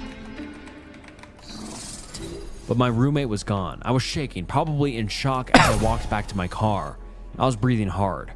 I didn't even know I was driving until I pulled into my parking spot, just as the sun was going down in a big splash of orange. What the hell did he tell Jen? What could he have told her? And why the fuck would Jen believe my weird roommate? I couldn't make sense of any of it. I shut my eyes and pounded on my dashboard, probably making the cracks in it worse. But I didn't care. I tried to tell myself that it was an act, that Jen was doing something to get rid of Mike. Match I found. just needed to trust her. But part of me knew. There are mistakes I've made. Ones I've only told Jen about, sure. And also one I've never told anyone. If my roommate somehow knew it, if that's what he told Jen, Deathmatch. I could see that leading to a Warm up. reaction. But I couldn't see how he could know, or why I would believe him. I looked up at my apartment. It might have already been bad. Probably was. But I needed my phone at least. I figured that I might as well take all my crap, leave town for a few days until this is all Fight. sorted out. I think I could sort shit out with Dick, not lose my job. Besides, I was gonna have to deal with Mike. I came up. He was there, standing in the kitchen, with his back to me. It was like being in a room with a temperamental nuclear bomb. I felt so tense. I don't know if I was trying to speak. That'd be pathetic. But I kept my breathing shallow and stepped as lightly as I could across my room. If anything, I think he kept turning. He kept his back to me. As soon as the door was locked, I grabbed my gym bag and stuffed it full of every piece of clean clothing I could find. Then went toothpaste, toothbrush, deodorant. Then came a knock on my door. I froze, heart smacking my ribs. Then came his voice, still in terrible. You want to leave? It Dominating. wasn't a question. That wouldn't be a very smart question. It continued. I wasn't sure what I could have done. No words came to mind. Everything was blank. There was nothing I could do but listen to that still, dispassionate, almost artificial voice. Bad guy down. You should have been on. 3 kills. I clenched my fist, my teeth, my whole body tightened against my lips. Wait. The voice stated. So very heavy. I felt hot, flushed, every muscle tensed as I sat and listened. It's important to talk. There was nothing I wanted more than to be somewhere else, anywhere. I almost considered diving through the window. It would be best if you confessed. I shut my eyes, willing to leave, to give me a chance to get to my car. Then I will go now. I have some things to see to, but I am very willing to listen when he returns. The outer door slammed, suddenly. I just almost cried out, as all the tension suddenly bled away. I have no idea what the fuck he was talking about. He's been gone a while now, and I've been packing my stuff. I'm going to leave now, get as far as I can tonight. Then I'll give Dick a call. sort out work. Looks like Jen's blocking everything. I guess I might have to go talk to my parents. And now on to part 2 of the story, titled, My Roommate Has Turned My Family Against Me, so I'm going to kill him. It's been a day. Maybe 2. I'm not sure anymore. As soon as I'd finished writing my last bit, I'd grabbed the laptop, thrown all my stuff in the car, and got as far as I could. As fast as I could. Some of y'all have said I shouldn't fear Mike, my weird roommate, but you weren't there. Trapped in my bedroom as he made his demands through the door. You didn't see him destroy my closest relationship in a few choice words. He's a monster, and he's trying to destroy me. After the events of today, I've decided I'm going to kill him first. I'm staying at some crappy motel about an hour and a half north, right up near the Oklahoma border. I'm still not sure why I went north. My parents have a house about a half hour east, though I promised myself I'd never go back to them. That I'd stay away from this area as long as I lived. But with Jen having cut me off completely, I guess my parents was the only place I had left to go. The conversation with Dick had gone smoothly, so I thought. I called him that first night, when I stopped. Hey there. Hey there, sport. Better not be calling out sick for tomorrow. It's looking like we might have a no-show. Look, man, I'm really sorry, but I'm dealing with some heavy personal stuff. 10 kills remaining. Dick's voice returned after a distant rumbling. Well, champ, that ain't exactly being a team player, is it? It's about trust. If I can't trust him, I got it. Look, Dick, my mind raced looking for an excuse. I don't want to do this, but it's my roommate. He's deep into some serious shit. A drug dealer. He's tried to kill me. I already called the cops, but I need to lie low for a few days. I paused as I cast my mind about. You say it's about trust? Well, I trust you, Dick. You can't tell anyone where I am or that I called you. Just give me a few days and keep quiet, and I'll have this all sorted out. 5 kills remaining. Silence for nearly a minute. Well, goddamn, sport. There was a surprise in his voice, but no doubt. At least through the phone. Look, man, I knew you had a rough past when I hired you. I know, man, but I'm out of that life. I haven't done anything wrong. This new roommate has brought it all back down on me. All I want is to work hard, be successful like you did. The lie came with sickening ease. There was a supportive edge in his voice, almost a pride. You've come a long way. I dare say you're about the best assistant manager I've had. You deal with your thing. I'll keep shit locked down here. I sighed in relief. Some shred of pressure finally letting me go. At least I'd have a job to go back to when I sorted out this nightmare. Thanks, Dick. That really means a lot, man. I won't let you down. Anytime, son, he said. And thanks for choosing Whataburger. 1 kill remaining. And that was the end of that. By this point, it was nearly 10 at night. Luckily, there was a crummy diner still open, just a few minutes walk down from the motel. The land was flat and barren under the black shroud of the night. Dominating. In a space with the sickly amber glow of street lights. Nothing accompanied me on the walk. Cars passed occasionally, heading through onto places brighter and less lonely, no doubt. A wind howled across the scrub land, and approaching the diner, I turned my head out of the wind and saw that opposite was a little church. A humble place, just a brick building with a peaked roof and a big white cross on the side, lit by some floor lights. It stuck out to me though, as I ducked into the empty diner and settled in a booth with peeling red vinyl on the seats, resting my hands on the sticky tabletop. As I ordered, there was nowhere to look but that church, standing by its lonesome on the wrong side of a nowhere highway in an arid and unwelcoming part of the world. I've never believed. Not really. My parents did, of course, but ready. I was always more influenced by Jen. Her aloofness just made the whole concept seem so childish. Who needs stories and belief when you can just be sensible and life will work out? When I was younger, I'll admit, I wasn't sensible. I made dumb mistakes to impress a girl and I lost her anyway. Gained nothing but a few months in rehab and an end to my formal education. We went to church. our family. I've heard the sermons sat through Exodus and the Psalms. When I was a kid, looking over to my big sis, arms folded and a smirk on her face. It was reassuring.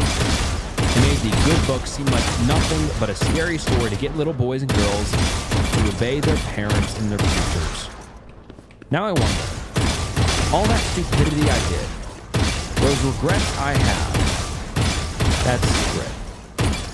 The chicken tenders arrived lukewarm and under seasoned, dry as the arid waste around the diner. I choked them down with a Diet Coke, as I choked down my fears with cold reason.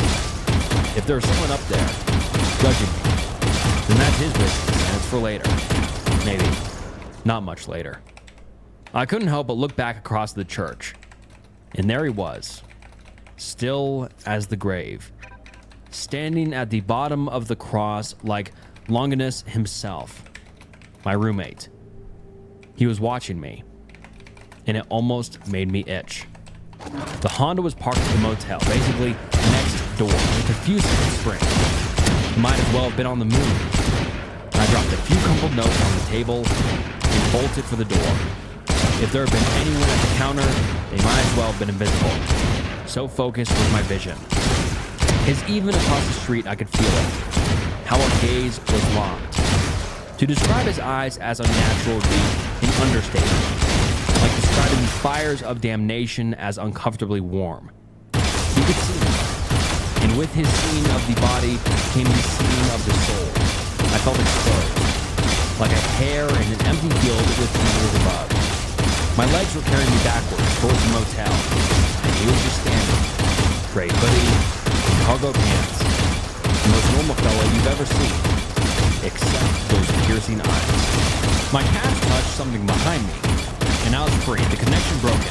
I was in the parking lot of the motel, backed up against the bumper of my trusty, rusty Civic. And right then, I felt I would have fallen to my knees and kissed the scuff spot where his beige badge had been stolen. But I was still panicked, hurrying. I instead dove into the driver's seat and slammed it into drive as the 2-liter roared to life. I flicked on the lights, and there he was, at the end of the motel parking lot, just after the speed hump and before the main road. He was looking my way still, eyes fixed on me. I didn't make eye contact. Instead, I focused on his mouth. I couldn't hear it, but I could see it. Confess, he said, over and over again. He was saying it as I dropped the parking brake. Still he said it as I shot down the parking lot, barreling towards him. Confess, he said, as I bounced high off the speed bump, momentarily losing sight of him as my headlights ramped up. And when the front end bounced down at nearly 50 miles an hour, when I should have smashed into him and shattered his bones, he was gone. I nearly understeered into the church as I sped off east out of town, like a man being chased by the devil himself. My parents lived in a big old ranch, and I made the trip in less than 22 minutes. It was dark, there was no one around, and I drove with my lights off, just in case I was being followed. Parking the Civic up beside my dad's F-150 made it look comically small. The whole ranch had that effect. A big 3-story house with a wraparound porch, the old stars and stripes hanging by the North Star of Texas, as typical as could be. It wasn't an actual farm. Hadn't been since long before my mom and dad bought it and moved in. I had to sit there for a while. Engine off, breeze rattling through the night, hands resting on the cracked old dashboard. The lights were on in the living room, but the curtains were drawn. I was reflecting. Maybe he just dropped down next to the speed hump or threw himself aside at the last second. There had to be a non-mystical answer to all of this. I was still reflecting when my phone buzzed. 11:54 p.m. Email from Whataburger Corporate. My heart was doing its rib-beating routine. As I read through the email, I was fired. In short, panic started to fill me as I flicked through apps, and there, in my text, I found it. A few messages I'd missed under the name Dickhead Boss. 10:22 p.m. Call me. It's urgent. A few minutes later. You lied to me, champ. Call me now. Urgent. A few minutes Like, later, what's this? he's told me everything. I've already called the police. Told them all that crap you told me. A minute later, you ever show your face around here, you're dead. Thumbs up emoji. Didn't mean to send that. That was it.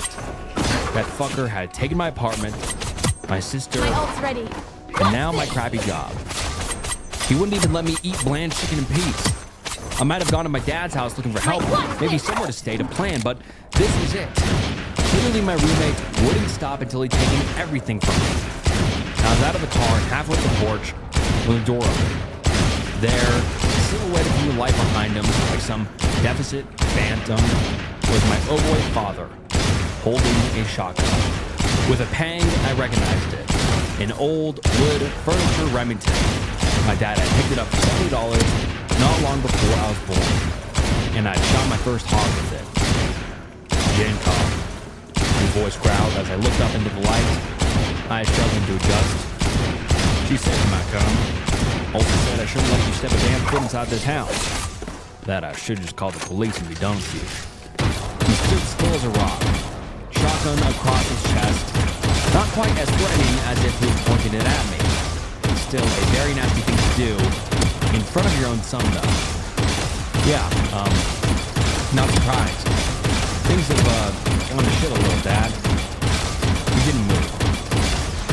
I don't know what she said. I couldn't make excuses, wouldn't matter. You wouldn't believe me. My dad lowered the shotgun at that, letting it dangle from one hand. Heck no, it wouldn't. I nodded. What'd she think I've done this time? No idea. She was crying, though. I don't like it when I make my own daughter cry. I shrugged, remembering which of us made her cry more, but I let it go. Me neither. I wish I knew what I did. My old man tensed at that. Can't remember. You back on that smack? I shook my head, wounded by the statement. No, Dad, I haven't touched that shit in years, not any drugs. Haven't had it so much as a beer in a few days. My father finally seemed to settle, or to deflate a little, and I saw how old he looked. His beard, which I remembered as a big, black, bushy thing, had gone to gray, and his eyes were haggard, face lined with 100 little wrinkles. She said you were sober. Told me that much, at least.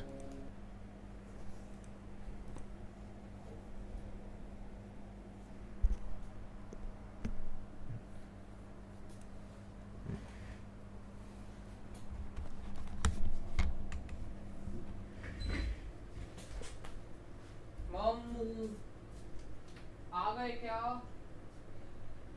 क्या बनाए क्या बनाए कर दो call तू कर रहा रुको मैं करता हूँ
man. I can't control myself. So what if you could say the darkest side of me? No one would ever change this animal I have become. Help me believe it's not the real me. It's underneath the skin, just beneath the skin. I feel like a monster. I feel like a hello. दाल चावल उनका दाल और चावल मेरे को लगा call करे बोले तो KFC लाए नहीं रे कहाँ जाएंगे उधर और पापा मैं कैसे ले जाती तू बता उधर गए ही नहीं थे अगर वहाँ पे जाते पुजारी पास जाते तो वहाँ उसी रास्ते में उधर गए मेरे को एकदम नींद आ रही है वीकनेस लग रही है मैं सो रहा कुछ नहीं खाएगा मैं अच्छा भूख नहीं लग रही शीवी पानी बहुत पिया हो नहीं नीचे आ जा सो रहा मैं खाना खा नहीं लाऊंगी तेरे कभी मैं ऐसे परेशान किया नहीं कर रहा परेशान नहीं कर रहा आ रहा पापा को बोलो ना I feel like a monster.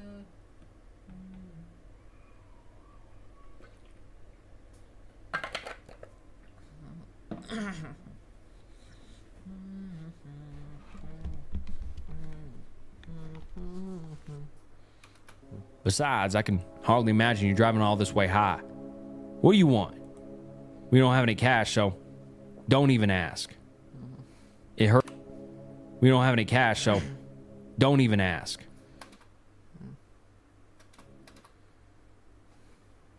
What do you want? We don't have any cash, so don't even ask. It hurt a lot. I'd come a long way.